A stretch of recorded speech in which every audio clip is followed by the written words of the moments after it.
One Ball State student says he was completing a class project, but university officials are calling it vandalism. Tonight, the student is responding. And the Indiana Attorney General acts after the discovery of fatal remains at a late abortion doctor's home. What he says the next step is after the incident.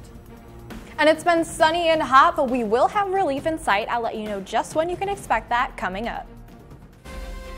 From the heart of Ball State University, live from the Unified Media Newsroom, NewsLink Indiana starts right now.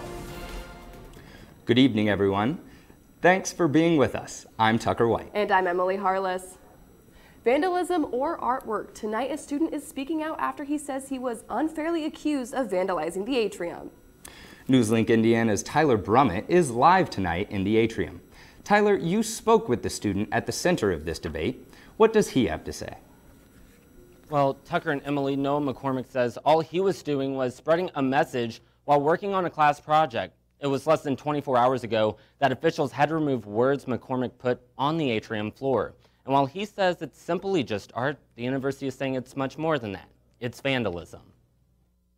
They asked to speak with my professor, in which they went out and spoke. And we're like, oh, this is pretty weird. And then my professor said, Noah, they would like to speak with you.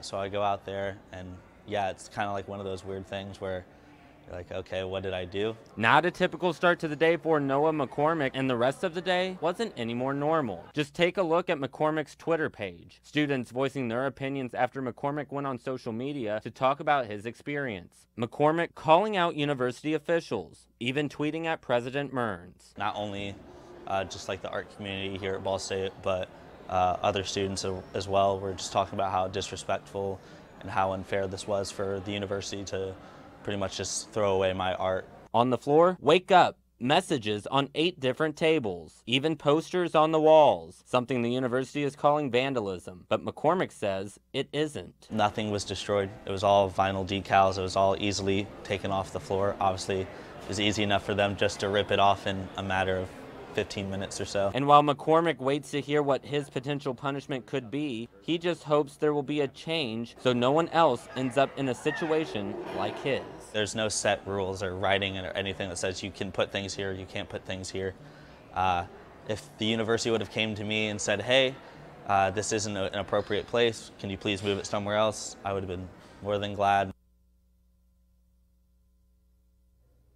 Now, I did reach out to university officials for a comment. They released this statement saying, quote, Ball State University's police department responded to a complaint at about 8 a.m. today of criminal mischief/vandalism in a dining facility. A Ball State student was working on a class project, placed his art on tables and floors within the dining area. The student did not notify the university of his intent to display his art in this manner. Officials at the university are talking with the student about following university protocols for a class project. And of course, reaction is continuing to come in tonight. It's unknown when McCormick's punishment, if any, could be decided. We'll of course keep you posted. For now, live in the newsroom, Tyler Brummett, NewsLink Indiana. Thank you, Tyler. Stay with NewsLink Indiana for updates on this story. The David Owsley Museum of Art has partnered with the Ball State Counseling Center to produce meditation in the museum. The program was created with the goal of promoting mental and physical relaxation for participants. The museum hosts meditation and other activities most weeks of the academic year. Meditation is led by retired Ball State professor and trained meditator George Wolf. Wolf led students in discussion of the importance of meditation in their lives. It brings about a natural state of relaxation and a deeper state of reflection, where one becomes more receptive to the inner voice. This week's meditation in the museum is hosting Color Your Stress Away. The event will start at 3 in the afternoon in the Asian Art Gallery. It is free and open to the public. The Ball State Music Department gave a breathtaking show tonight, but it was not the students who were in the spotlight this time. The Ball State Faculty Artist Series is a set of performances that gives the faculty the ability to showcase their craft to the community. This is only the 5th year for this series to take place, but with the positive feedback it has received, it is looking to soon become a Ball State tradition. The first year we've had the string faculty showcase, and it's going to feature a variety of chamber music with our string professors. So we have 2 violin professors, a viola professor, a cello professor, and a double bass professor, several of which are either new this year or relatively new. And if you missed tonight's performance, don't worry, there are still 7 shows to come in this series. And new and exciting event is coming to Muncie. This Saturday, September 21st, BSU Dance Marathon will be holding its first ever garage sale. Dance Marathon is an organization that raises money for patients at Riley Children's Hospital. The upcoming garage sale is the first fundraiser of the season for Dance Marathon at Ball State. While many of the other fundraisers are usually focused on students or members of Dance Marathon, the garage sale will include the entire Muncie community. The organization's fundraising director, Jessica Whiten, shared how the whole community is invited. Open to everyone, all of Muncie community, everyone on campus, even if you're not part of BSUDM, you can come and stop by and talk to us, buy some things, just check us out. The directors of BSU Dance Marathon hope to have a large crowd at the garage sale this weekend. The event is set to take place at 10 a.m. in the parking lot of the Campus Christian House located on Riverside Avenue. And officials in Houston are on high alert as newly formed Tropical Storm Imelda is threatening the city. As much as 15 inches of rain is forecast to fall on parts of southeast Texas and southwestern Louisiana over the next few days. The storm made landfall near Freeport, Texas this afternoon with sustained winds of 40 miles per hour. Officials have high water vehicles and rescue boats on standby as heavy rainfall and flooding are the primary concerns. The storm is forecast to slowly move north into Texas at around 7 miles per hour. And you know, it may be hurricane season elsewhere in the United States, but here it is starting to feel more like the fall season. It was a little colder outside today. Yeah, that's true, and that is a big change compared to last week. What did it hit, like 90s? Yeah, it was very hot. So Liz, what can you tell us about the weather trend in the next few days? Well, Emily and Tyler, if you thought these 80s and 90s were warm, imagine being 10 degrees warmer. That's where we were at this time last year. Today we topped out at 81 degrees, but this time last year we were at 91 degrees. So very warm September for last year, and those temperatures continued. Tomorrow's forecasted high for us is 82 degrees, but last year we sat at 94 degrees. So last year we did see a very warm September, so it's not very unusual as this is a transition season, but we're going to continue to see warmth in the 7-day forecast. I'll let you know just how long that's going to stick around coming up. Thank you, Liz. An update to a story we brought you previously on NewsLink Indiana. Indiana's Attorney General says he plans to work with his Illinois counterpart to investigate last week's discovery of more than 2,000 fetal remains. The remains were found at the home of a late doctor who performed abortions in northern Indiana. Republican Indiana General Curtis Hill says the discovery, quote, shocks his conscience. This statement comes after days of Indiana lawmakers urging his office to investigate whether the remains were illegally transported across state borders. Also developing in Indiana, a former school bus driver pleads guilty after authorities say she allowed children to drive a bus. Joanna McAtee was charged with a felony count of neglect of a dependent as part of the plea agreement, but it could be reduced to a misdemeanor charge if she completes probation. The Porter County Sheriff's Office says she allowed 3 students ranging from ages 11 to 17 to drive the bus for a short distance last fall. McAtee was fired by the school district following the incident. And coming up on NewsLink Indiana, there could actually be laws when you're drinking claws. What problem the popular hard seltzer brand is facing next.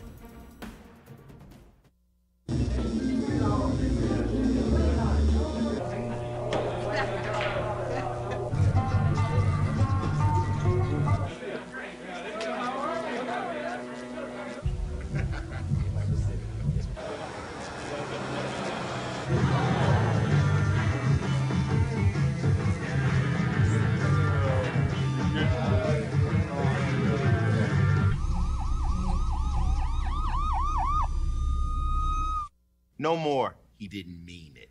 No more, she seems fine to me. No more, not my problem. No more, she was drunk. No more, he was drunk.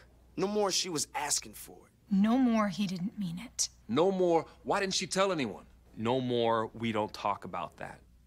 No more bystanding. No more ignorance. No more excuses. No more.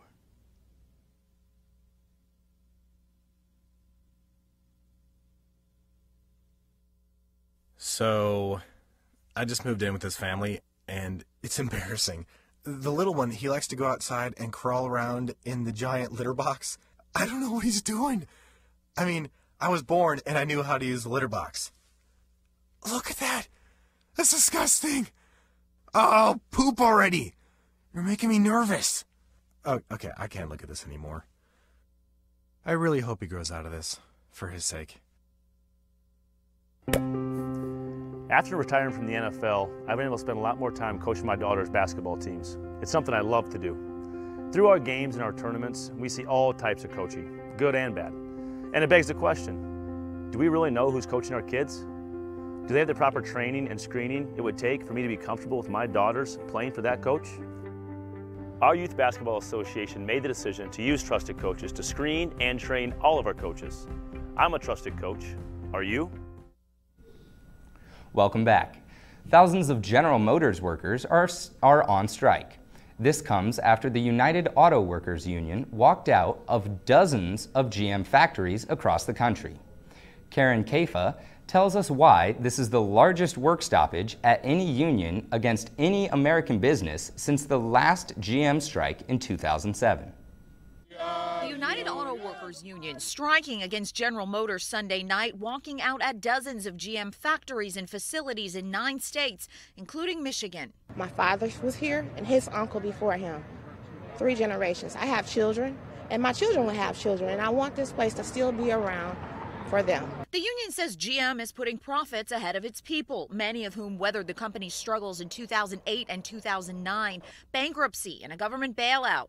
GM says it has made an offer that would boost worker pay and make a $7 billion investment in preserving thousands of jobs, in addition to offering a solution for 2 plants slated for closure, one in Detroit and one in Lordstown, Ohio.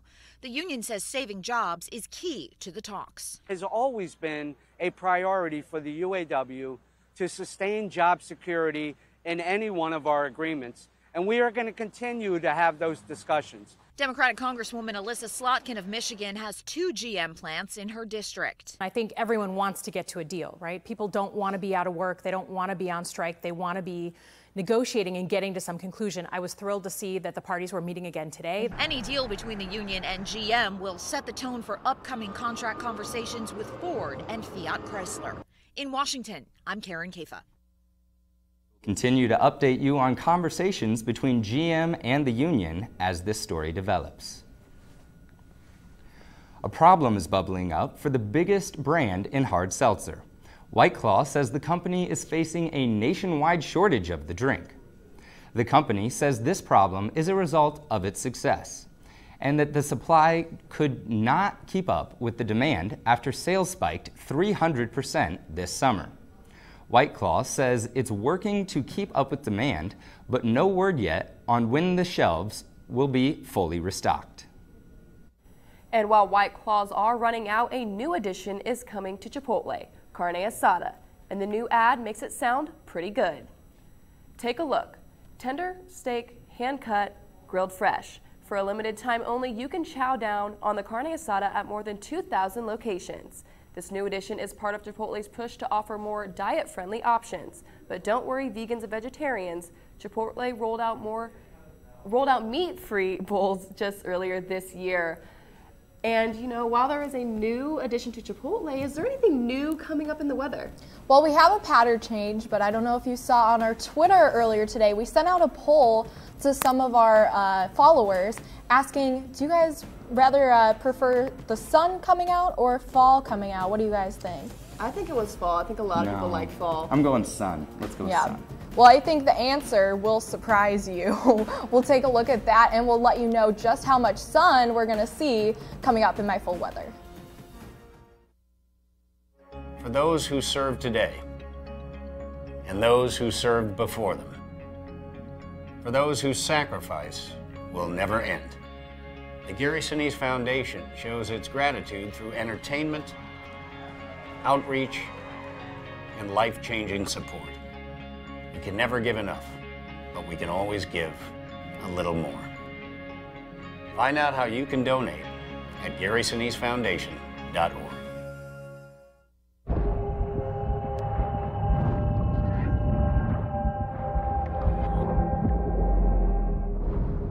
Sometimes there's no do-over. Some things you can't rewind. That's when an extra safety step could mean the difference between a close call and a call to 911. Simple steps save lives. Learn more at poolsafely.gov. Action!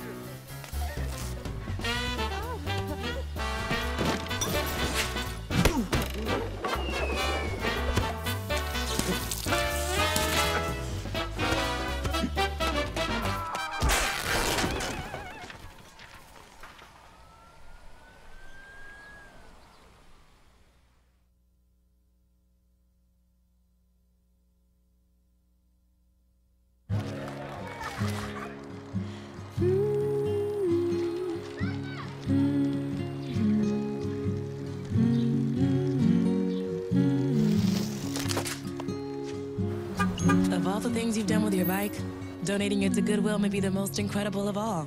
Your donations help fund job placement and training for people in your community, which means your stuff can be more powerful than you think. Goodwill. Donate stuff, create jobs. Welcome back. While it has been getting cooler, I believe that means that the fall weather is approaching? Yeah, and I'm not sure if you guys know this, but fall's actually my favorite season, so I'm kind of hoping that that weather trend, keeps up. So is it going to? Yeah, you know what? It's pumpkin spice season. I am so happy for it. I love everything fall. We're going to continue to stay pretty mild. Temperatures are slowly starting to go down in the 7-day forecast, so we're going to continue to track some comfortable temperatures overnight tonight. We'll see temperatures bottom out in the upper 50s, low 60s in most locations. 60 degrees overnight tonight in Muncie, 62 out in Indianapolis, 59 in Lafayette. So a very cool, comfortable night in store. Tomorrow we'll continue to see that heat build in again, 82 degrees, lots of sunshine though. So if you're out and about for tomorrow, definitely make sure you have the sunscreen, and even for bridge dinner on Thursday, you're going to need the sunscreen if you're headed out for the whole day just with all of the sun exposure. Once you start to arrive 85 degrees, and then as festivities really start to wind down, 82 degrees by the time you're leaving on Thursday. So here's what we're tracking for the next couple of days. We're quiet. We've been quiet with this weather pattern. Very dry, very mild temperatures until this weekend when we track out our next weather maker. So let's take a look at that and track that out.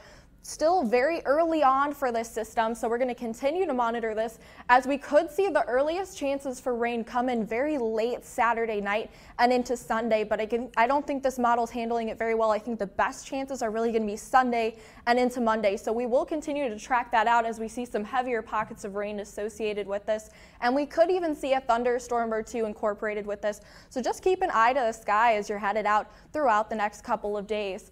Wednesday and through the rest of this week, we'll continue to see lots of sunshine, very warm temperatures, but we are slowly starting to cool down. Temperatures still sticking in those 80s, 86 degrees by your Thursday, 85 by your Friday. Saturday, the Cardinals go off to North Carolina State, 83 degrees back at home, so a very mild, comfortable day, mostly sunny skies.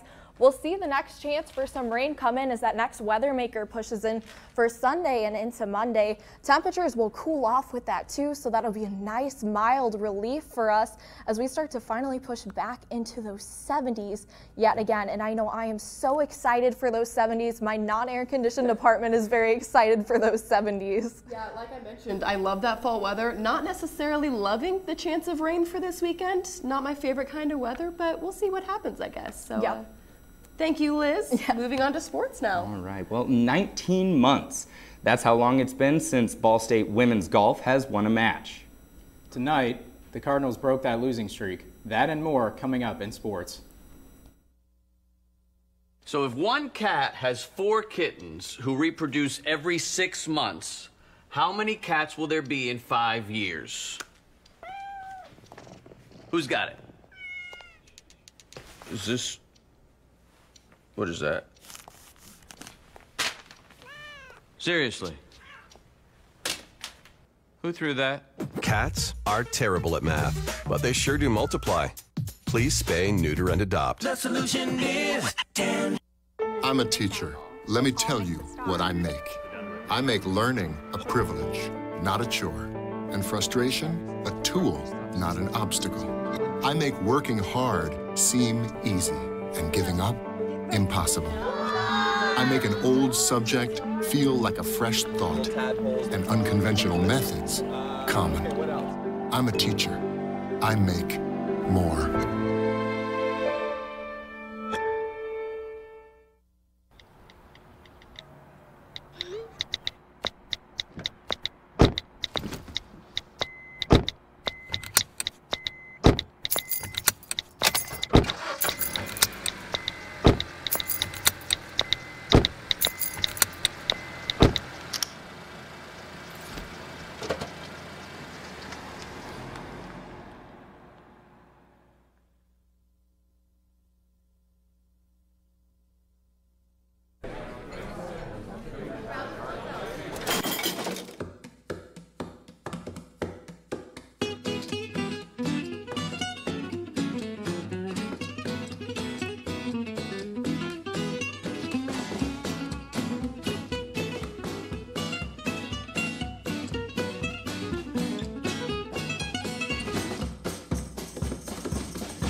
Welcome back to NewsLink Indiana. I'm Jake Merkel with sports.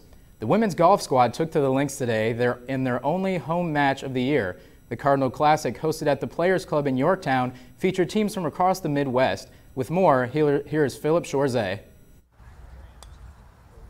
Ball State women played their third and final round of the Cardinal Classic at the Players Club in Yorktown. Coming into the day, the Cardinals led the field and hoped to seal the win. But as a team, we for sure, since we're in first, we want to bring home that win, get that trophy for sure. I know that's all in our minds right now, and it'll be our first win of the season. The team would indeed claim victory on the day, shooting a +12 for the day to beat IUPUI by 2 strokes. Senior Manon Tunalum led the Cardinals with a 4th place finish, and the team placed all 5 golfers within the top 20 finishers. This is what we work for, to be in positions like this, and we're still, a lot of my team is young or new to the program, so we're not very familiar with it, so it's exciting and it's a good position to be in. It was a groundbreaking win for the team. The victory was their first since February of 2018. We didn't have a win last year, so this would be really great if we could pull this out today. The team looks to carry on this newfound momentum into their upcoming match at the Colonel Wollenberg Ptarmigan Ram Classic at Colorado State. In Yorktown, Philip Shorzay, NewsLink, Indiana. The Ball State gymnastics team is kicking things up a notch to prepare for the upcoming season. The team just started their 20-hour-a-week training program. This includes focusing on lots of conditioning and new skills that they actually began having some officials practices. Head coach Joanna Salim says that they've been also doing a couple team bonding activities as well. She says that with 6 new incoming freshmen, it is important to make the team feel welcome. Salim also noted that the team has a lot of potential this year and that they're ready to prove themselves. Our goal is to go out and do the gymnastics that Ball State can do and be able to make sure that we're staying together as a group and getting better a little bit throughout each meet throughout the season. The team's first competition is their red-white meet in early December at Worthen Arena. This week, NewsLink Indiana is teaming with the Daily News for the Delaware County High School Game of the Week. Week 2's matchup will feature the Alexandria Tigers going head-to-head with the Blackford Bears. Both teams are 3-1 on the season and looking to build off their strong starts. Blackford has been dominant on their own turf so far this year, as they are undefeated at home. We will be at Blackford High School tomorrow to get you ready for the game.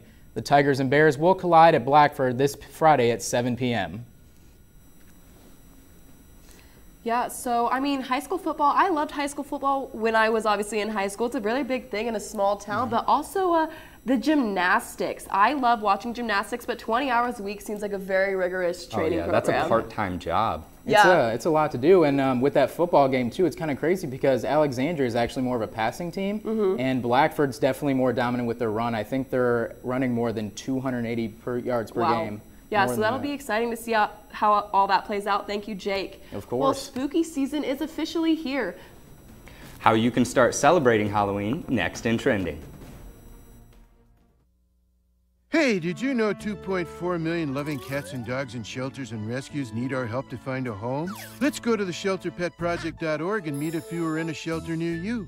Harlow, oh, she's one great listener who loves to hear all your stories. My kind of cat.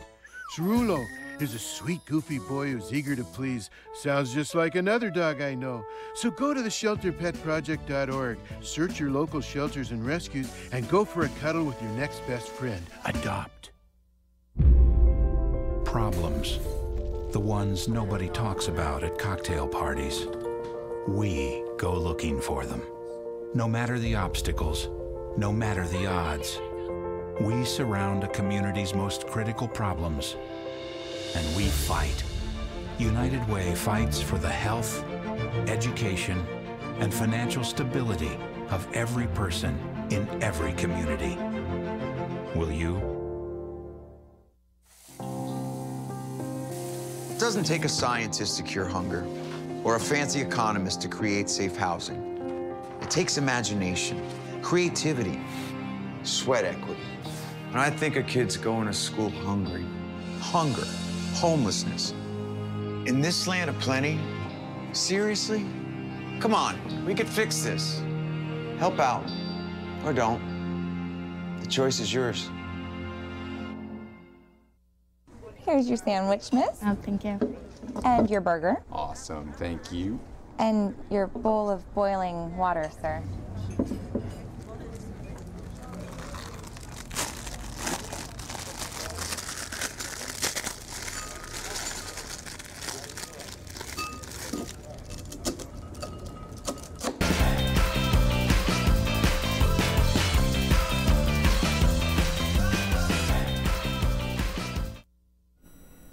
Welcome back. Time now to take a look at what's trending. Joining us now is NewsLink Indiana's Mary Eber. What do you have for us? Well, Indy Scream Park is now open for the season. It was voted #1 for USA's Best Haunted House in 2017. Located just outside of Indianapolis, it's surrounded by dark woods and cornfields. The 5 attractions include Kilgore's 3D Circus, Zombieland, Unchained, Pandemic Mutation, Backwoods, and new for 2019, Nightmare Factory Blackout. In the new attraction, you abandon your site and have to use your sense of touch to explore a local power plant that went dark a few years back. The word around town is that something happened inside the walls so awful that the reactor shut down without warning. What you can't see can hurt you.